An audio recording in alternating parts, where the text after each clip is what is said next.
Bismillahirrahmanirrahim. Assalamualaikum warahmatullahi wabarakatuh. Bersyukur kepada Allah Subhanahu wa Ta'ala atas segala limpahan rahmat-Nya. Salam dan salawat semoga tetap tercurahkan kepada junjungan kita Nabiullah Muhammad sallallahu alaihi wasallam. Teman-teman yang saya sayangi, pada kesempatan yang berbahagia ini saya akan membawakan sedikit materi terkait mengenai pemuda yang dirindukan oleh surganya Allah Subhanahu wa Ta'ala.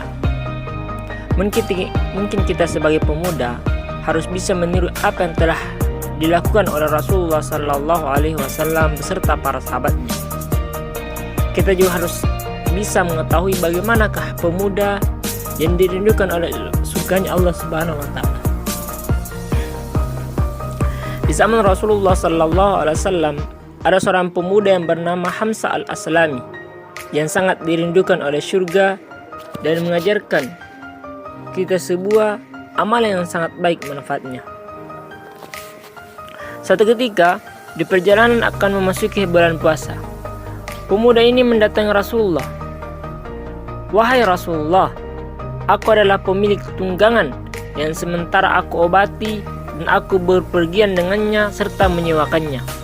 Barangkali aku akan bertemu bulan Ramadan, sedang aku memiliki kekuatan karena masih muda. Di samping itu, wahai Rasulullah, saya merasa bahwa berpuasa bagiku lebih ringan ketimbang aku akhirkan hingga menjadi hutang atasku." Lalu pemuda ini bertanya lagi, "Wahai Rasulullah, apakah saya berpuasa dan mendapatkan pahala yang besar ataukah saya berbuka?" Tanya seorang pemuda kepada Nabi Sallallahu Alaihi Wasallam. Maka sang Nabi yang mulia, semoga kecintaan kita selalu tercurah kepadanya, berkata dengan lemah lembut kepada Hamzah, "Kerjakan apa yang engkau kehendaki wahai Hamzah.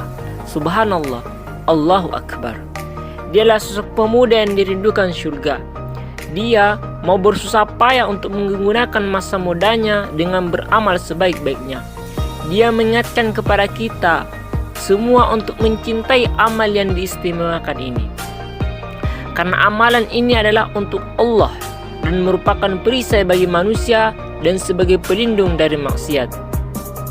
Teman-teman yang saya hormati, dia mengajarkan kita untuk memperhatikan masa muda sebelum masa tua, sebagaimana penuturan Rasulullah Sallallahu Alaihi Wasallam yang diriwayatkan oleh Al-Hakim yang mengatakan bahwa manfaatkanlah 5 perkara sebelum datang 5 hal. Yang pertama, masa muda sebelum datangnya masa tua. Yang kedua, sehat sebelum datang sakit, kaya sebelum datang kekafiran, waktu luang sebelum datang kesibukan, dan masa hidup sebelum kematian menjemputmu. Ma'asyiral muslimin rahimakumullah. Dari Abu Hurairah radhiyallahu anhu, ia berkata, Rasulullah Sallallahu Alaihi Wasallam bersabda bahwa Allah Subhanahu wa Ta'ala berfirman, "Setiap amal manusia adalah untuknya, kecuali puasa. Ia untukku dan akulah yang akan memberi balasan dengannya. Dan puasa itu perisai, karena bila ada salah seorang dari kamu berpuasa, hendaknya jangan rafats, mengatakan kata-kata yang menimbulkan birahi atau jorok, dan jangan berteriak-teriak.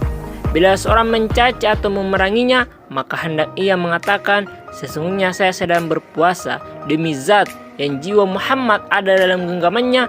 Sungguh bau tidak sedap orang yang berpuasa itu lebih baik harum di sisi Allah daripada harumnya misik." Hamzah telah mengajarkan kepada kita bahwa kesempatan, waktu, dan kekuatan yang Allah anugerahkan kepada kita semua sudah sebaiknya kita gunakan sebaik mungkin agar bisa beribadah dengannya dengan sempurna. Tidak ada yang pernah menjamin bahwa di masa tua kita akan lebih kuat dari masa sekarang. Dengan membiasakan diri menjalankan ibadah-ibadah yang meningkatkan kualitas ruhiyah selagi muda akan memudahkan kita untuk menjemput surganya Allah Subhanahu wa Ta'ala, tempat yang dijanjikan Allah bagi orang-orang yang beriman, di mana harta dan jiwa mereka telah dibeli oleh Allah dan digadaikan dengan surganya. Sesungguhnya Allah telah membeli dari orang-orang mukmin jiwa-jiwa dan harta mereka dengan memberikan surga untuk mereka. Mereka berperang pada jalan Allah, lalu mereka membunuh dan terbunuh. Lalu masihkah kita terdiam dan tidak bergerak di sini tanpa beribadah dan dekat dengannya? Allahu a'lam bishawab. Demikianlah kisah seorang pemuda ini yang saya sampaikan. Semoga kisah pemuda ini menjadi contoh dalam hidup kita sehari-hari. Untuk semua saudara-saudaraku yang ada di jalan ini, semoga Allah menguatkan langkah kita. Kita semua dalam saudara, satu jiwa dan satu raga. Jangan pernah merasa engkau sendiri jalan ini. Kita akan untuk saling menguatkan. Sesungguhnya orang-orang mukmin itu adalah bersaudara. Maka damaikanlah antara kedua saudaramu dan bertakwalah kepada Allah supaya kamu mendapat rahmatnya. Ma'asyiral muslimin rahimakumullah. Semoga dengan pesan singkat ini kita semua senantiasa mendapatkan syafaat dari Allah Subhanahu wa taala dan juga mendapat taufik untuk senantiasa beribadah kepada Allah Subhanahu wa taala dengan meningkatkan ketakwaan kita kepada Allah Subhanahu wa taala dan menjauhi segala larangan Allah Subhanahu wa taala. Wabillahi taufiq wal hidayah. Wassalamualaikum warahmatullahi wabarakatuh.